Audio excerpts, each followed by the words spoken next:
Siamo qui in compagnia di Federico Colbertaldo, ex campione di nuoto. Buongiorno. E facciamo un passo indietro. Ecco, com'è nata la passione per questo sport, il nuoto? La passione è nata molto tardi. Se mi chiedi come ho iniziato a nuotare, ti dico ho iniziato a nuotare nella piscina Valdobbiadene, un po' come tutti quanti, costretto dalla propria madre a imparare a nuotare, perché insomma è uno sport che serve sempre nella vita, è un'attività fondamentale nella vita. Ho iniziato anch'io a essere buttato in acqua, ti dico buttato in acqua perché è proprio il termine esatto, nel senso io all'inizio proprio non ne volevo sapere entrare in acqua, mi dovevano proprio tirare dentro di peso. Poi pian pianino con il tempo, va un po' per gli amici, un po' perché effettivamente mi piaceva fare le gare, un po' per un mix di tutto, ho iniziato ad andare più volentieri e poi da lì insomma è nata la carriera. Comunque è nato tutto Valdobbiadene. Ecco Federico, in termini proprio di carriera sportiva, qual è stato il punto più alto che hai raggiunto, la soddisfazione maggiore, insomma? La soddisfazione più grande è stata probabilmente quando ho fatto il record europeo ai campionati mondiali di Roma nel 2009.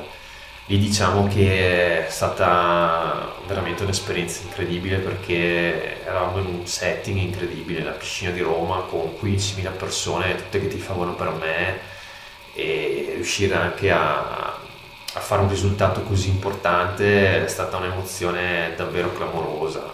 Ovviamente questo fa il paio con altri risultati che ho avuto in carriera, come ad esempio il bronzo mondiale a Melbourne nel 2007, piuttosto che i titoli europei, dove ovviamente vincere una medaglia d'oro, un campionato europeo è fantastico, però confermo che gareggiare davanti al pubblico di casa ti fa sentire come scendere in campo a San Siro, è tutta un'altra cosa. Invece per quanto riguarda l'Olimpiade, ecco, penso che anche quello sia... aver partecipato a un'Olimpiade deve essere un'emozione incredibile, un'emozione unica.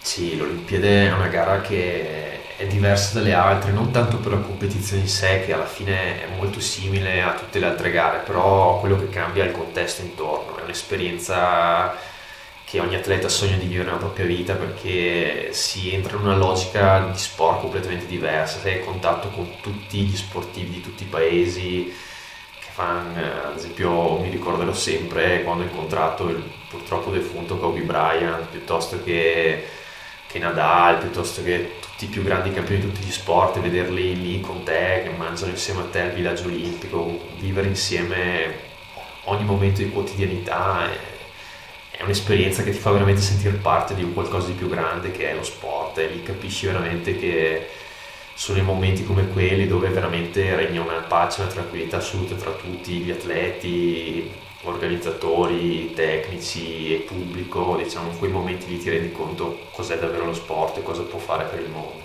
Come mai hai deciso di lasciare il mondo del nuoto? Cosa è successo? Ma purtroppo è stata una non scelta, nel senso che ho iniziato nel 2012, ho iniziato ad avere problemi fisici alla spalla e diciamo che lì, nonostante una serie di interventi, una serie di cicli di riabilitazione e tanta comunque determinazione per rientrare a fare quello che ho sempre sognato e che sempre avrei voluto continuare a fare praticamente per sempre, purtroppo il mio fisico ha detto che era giunto il momento di provare a vedere altre strade, perché non c'è stato verso, la spalla una volta che è compromessa, e nonostante grandissimo impegno vedevo che mi allenavo tantissimo ma non riuscivo poi a rendere quello che valevo, quello che ero riuscito a fare, esprimere fino a prima dei problemi fisici.